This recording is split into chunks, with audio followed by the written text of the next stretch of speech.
पढ़ी लिखी देवरानी। अगर आज मैं भी पढ़ी लिखी होती तो मैंने मोहल्ले में हो रहे कंपटीशन को जीत लिया होता और अच्छी खासी मोटी रकम जीतकर आपके हाथ में थमाई होती माँ। बड़ बोली, ज्यादा मत बोल। जितना तेरा कद है ना उससे भी 50% कम बोला कर। इस घर में ही क्या, हमारे खानदान में किसी भी औरत को पढ़ने की इजाजत नहीं है। देख तेरी बड़ी भाभी मधु, ये भी कहाँ पढ़ी है, इसके घर वालों ने भी इसे पढ़ने नहीं दिया। तो अब आप बाकी लोग जो करेंगे वही करोगी? पढ़ना सिर्फ लड़कों के हाथ में है। किताब, पेन, पढ़ाई ये आदमी ही कर सकते हैं, क्योंकि उन्हें ही तो आगे जाके कमाना है। औरतों को तो सिर्फ बेलन, झाड़ू और पोछा यही करना है जीवन भर। और तेरे इस कंपटीशन को जीत कर मुझे नहीं चाहिए पैसे। मेरा बड़ा बेटा सागर अब कमा रहा है और छोटा बेटा तेज भी अपने कॉलेज की पढ़ाई के बाद कमाएगा ही। तारिणी, तू तो बस अपनी बड़ी भाभी से खाना बनाना और घर के बाकी काम करना सीख ले। सच में आप सबकी सोच ना जमीन में धसी हुई रहेगी लाइफ टाइम। न जाने क्यों मैं इस घर में पैदा हुई। ऐसा नहीं बोलती तारिणी। तारिणी रोकर अपने कमरे में चली जाती है। पाठक परिवार में आज तक किसी भी लड़की ने पढ़ाई नहीं की और सिर्फ लड़कों को ही इजाजत दी जाती है, लड़कियों को नहीं। बिंदु के 2 बेटे होते हैं। बड़ा बेटा सागर जो एक अच्छी नौकरी करता है और उसकी बीवी मधु है, और छोटा बेटा तेज जो अभी कॉलेज में अपने लास्ट ईयर की पढ़ाई पूरी कर रहा होता है। बिंदु और यशराज ने कभी अपनी बेटी तारिणी को पढ़ने नहीं दिया, जिसकी शिकायत वो आज तक करती है। तेज को अपने कॉलेज में प्रीति नाम की एक लड़की से प्यार हो जाता है। प्रीति, वो दरअसल मुझे ये बात तुमसे बहुत समय से कहनी है। कल इकोनॉमिक्स के क्लास के बाद मैं तुम्हारे लिए रुका भी था, लेकिन तुम चली गई। बोलो ना तेज, क्या हुआ?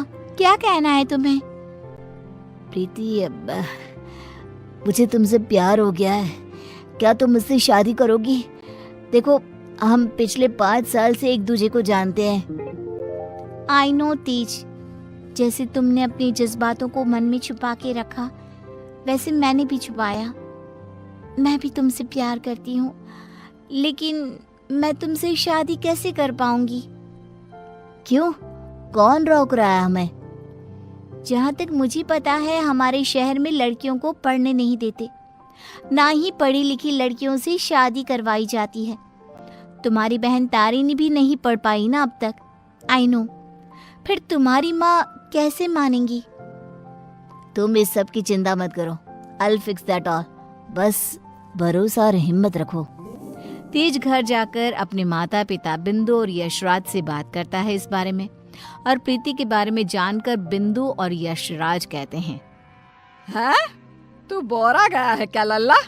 देख, ये सब हमारे घर में ही नहीं, राज घरानों में भी होता है।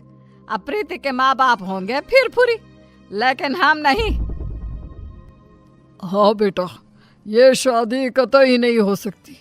शादी में लड़का आगे और लड़की पीछे होती है। वैसे ही जीवन में भी पत्नी पति से एक कदम पीछे ही होनी चाहिए। ठीक है, अगर आप लोगों को ये सही लगता है तो मैं भी वही करूँगा जो मुझे सही लगता है। अब आप सब मेरा मरा हुआ मुंह ही देखोगे। गंगा जल तैयार रखिएगा। हाय हाय लल्ला, ये तू क्या बोले जा रहा है? पागल हो गया है क्या? तेज अपनी जिद से पीछे नहीं हटता और वो पूरे 1 महीने तक बिंदु, यशराज और अपने बड़े भाई सागर को मनाने में ही लगा रहता। तब कहीं जाकर कुछ महीनों बाद वो सब राजी होते हैं और कॉलेज की पढ़ाई खत्म होते ही 1 साल बाद तेज और प्रीति की शादी हो जाती है। लेकिन बिंदु, यशराज और सागर अब भी इस शादी से थोड़े से नाखुश ही होते हैं। जब घर के सभी आदमी खाना खाने बैठते हैं तब प्रीति भी उनके साथ खाना खाने के लिए बैठती है। तभी अरे ओ कल की अंधी, पागल हो गई है क्या? अरे माना कि तुम एक पढ़ी लिखी लड़की हो, लेकिन इसका मतलब ये तो नहीं ना कि घर के और ससुराल के तौर तरीकों का पालन भी ना किया जाए।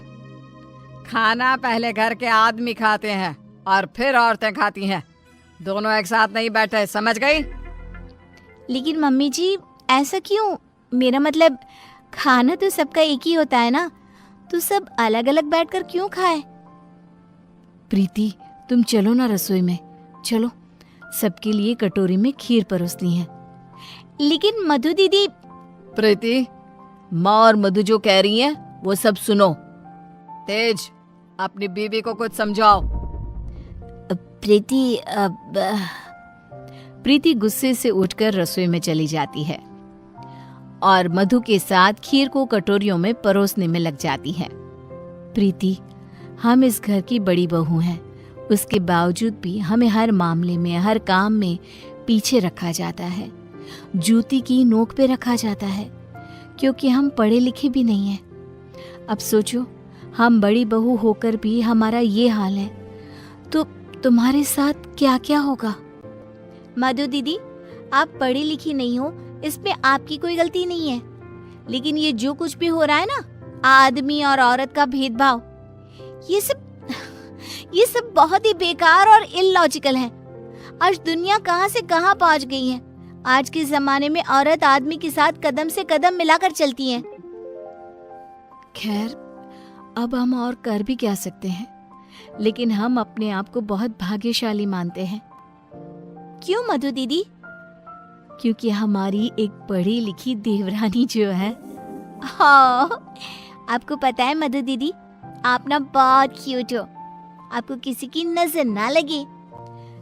जब सभी हॉल में एकत्रित होते हैं, तभी बिना घूंघट ओढ़े प्रीति को देखकर, प्रीति बहू, अब क्या तुम्हारे लिए दीवार पर बड़े अक्षरों में इस घर के तौर तरीके लिखवा दिए जाए हैं? अब क्या किया मैंने? आप हमेशा राशन पानी लेकर क्यों चढ़ जाती हो मुझ पर mummy ji? I just don't understand. Preeti बहू, आज तुम बगैर घूंघट के दिख गई हो। आइंदा से अगर ऐसा बिना घूंघट के दिखी ना, तो मुझसे बुरा कोई नहीं होगा। मधु बहू को देखो, सोते समय भी घूंघट ओढ़े ही सोती है, नींद में भी ये हमारे आदेशों का पालन करती है। और हाँ, एक और बात कान खोल कर सुन लो, आइंदा से बड़ों से और अपने इर्द गिर्द के आदमियों से इतनी बदतमीजी से बात नहीं करना, और इस घर की 4 दीवारों में सिर्फ और सिर्फ सरल हिंदी भाषा का ही प्रयोग होगा। अंग्रेजी भाषा नहीं गूंजनी चाहिए। तेज, अपनी धर्मपत्नी को समझा कर रख। प्रीति निराश हो जाती है और अपने कमरे में चली जाती है। रात में वो तेज से कहती है, तेज, ये सब क्या हो रहा है? तुम्हारे घर वाले इतने पागल कैसे हो सकते हैं? अगर मुझे ये अंदर की बातें पता होती ना, तो मैं कभी तुमसे शादी नहीं करती। I married you just because तुमने कहा कि तुम्हारे घर वालों को मुझसे कोई ऑब्जेक्शन नहीं है। हाँ, तो वही हुआ ना, वो कुछ बोले क्या तुम्हारी पढ़ाई लिखाई पर? अब बाकी कुछ रूल्स रेगुलेशंस है घर की लड़कियों और बहुओं के लिए, अब उन्हें तो फॉलो करना ही होगा ना। आई नो वो थोड़े बहुत गलत है, लेकिन अब हम और कर भी क्या सकते हैं। एक दिन जब यशराज दूध वाले का हिसाब कर रहा होता है, तभी ये 3 हफ्ते जुलाई महीने के और 2 हफ्ते अगस्त के, तो कुल मिलाकर पूरे हुए। अरे बिंदु, जरा हमारे ड्रॉअर में से कैलकुलेटर तो लेकर आना। जी अभी लाती हूँ। बिंदु कैलकुलेटर लाती है और तभी प्रीति भी वहाँ आती है और यशराज को हिसाब करते देखती है। ओफो, ये कैलकुलेटर चल क्यों नहीं रहा? अब मैं हिसाब कैसे करूँगा? 5 हफ्तों का हिसाब मिला जाए तो बनते हैं 680 रुपए, क्योंकि हमने 3 रविवार और 4 मंगलवार को दूध नहीं लिया था रघु भैया से, तो उस हिसाब से ये हिसाब बनता है। मैंने अपने माइंड में ही 1 मिनट में कैलकुलेट कर दिया है। प्रीति बहू, तुझे 1000 बार कहा है ना, रसोई में ही रहा कर। अरे आदमियों के काम में क्यों हर बार अपनी टांग अड़ाने आ जाती है? आइंदा से ये हिसाब किताब वाले काम में तू बिल्कुल भी ध्यान नहीं देगी। चल दफा हो यहाँ से अब। न जाने कौन सी घड़ी थी वो जब तेज को इससे प्यार हुआ। बेवकूफ है हमारा बेटा। इस तरह फिर से प्रीति को चुप कराकर रसोई में भेज दिया जाता है। कुछ दिनों बाद प्रीति जब बाजार से घर लौटती है, तब वो घर पर सबको मधु पर चिल्लाते हुए देखती है और मधु बेचारी फूट फूट कर रोई जा रही थी। सब तुम्हारी गलती है। तुम्हारी वजह से ही मैं बाप नहीं बन सकता कभी। पता नहीं क्यों आई तुम मेरी जिंदगी में। पनौती हो तुम, पनौती। लेकिन सागर जी, डॉक्टर साहब ने कहा है कि आपके अंदर कुछ मेडिकल इश्यूज है जिसकी वजह से आप कभी बाप नहीं बन पाएंगे। अब इसमें हमारी क्या गलती है?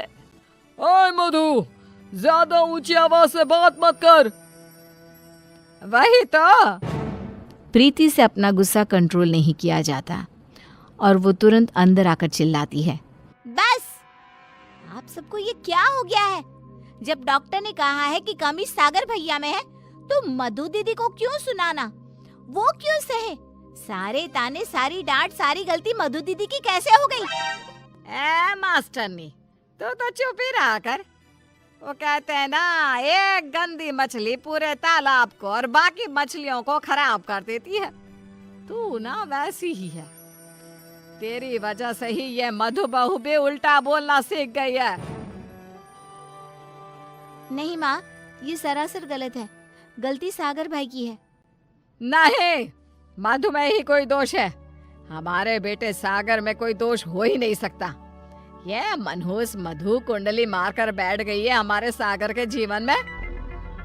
मधु दीदी, ये आपके हाथ पाँव पर निशान कैसे? बोलिए। सागर जी ने हमें बहुत मारा प्रीति, हमें बचाओ इन सब से, ये सब बहुत बुरे हैं। मधु प्रीति के गले से लिपटकर रोए जा रही थी। सागर गुस्से में आकर मधु पर हाथ उठाने जा रहा था कि तभी प्रीति उसके पास जाकर उसका हाथ पकड़कर मोड़ देती है। मेरा हाथ! एक आदमी अगर गुस्से में शैतान बन जाए तो एक औरत क्रोध में काली का रूप धारण कर लेती है। समझ गए सागर भैया? और आप सब, अरे एक बार ध्यान से सोचिए, दिल से सोचिए ना। अगर ऊपर वाले ने आदमी और औरत को साथ में बनाया है तो हम क्यों फर्क करें? क्यों औरतें आदमियों से पीछे रहे? दोनों साथ में कदम से कदम मिलाकर चल सकते हैं ना। साथ में काम करके अपना घर, अपनी गृहस्थी चला सकते हैं ना। गलती सोच की है। अगर सोच बदलोगे तो ही बदलाव आएगा, वरना जमीन में ही धंस के रह जाओगे। उतने में तेज अपने साथ पुलिस अफसर्स को लेकर आता है। सागर भाई, आप मेरे बड़े भाई हो, लेकिन आज जो मुझे आपके बारे में पता चला, कैसे आप मधु भाभी को मारते हो, उन पर अत्याचार करते हो, इसके बाद से आप मेरे कोई नहीं। मेरे लिए आप ना के बराबर हो गए हो। इंस्पेक्टर साहब, गिरफ्तार कर लीजिए इन्हें। पुलिस सागर को डोमेस्टिक वायलेंस के केस में गिरफ्तार कर लेती है और उसे लेकर जाती है। माँ, पापा, प्रीति और मैंने फैसला कर लिया है कि हम अब इस घर में और नहीं रहेंगे और अकेले किसी शहर में जाकर रहेंगे। मधु दीदी और तारिनी भी हमारे साथ चल सकती हैं। इस तरह तेज और प्रीति वहां से चले जाते हैं और मुंबई शहर आकर तारिनी और मधु दोनों भी पढ़ने जाती हैं और सभी अपना जीवन खुशी से बिताते हैं। वहीं बिंदु और यशराज, जिन्हें तेज हर महीने पैसे और खत भेजता है, वो दोनों अपने बच्चों की याद में रोते रहते हैं और उनकी खतों को ही पढ़ते रह जाते हैं।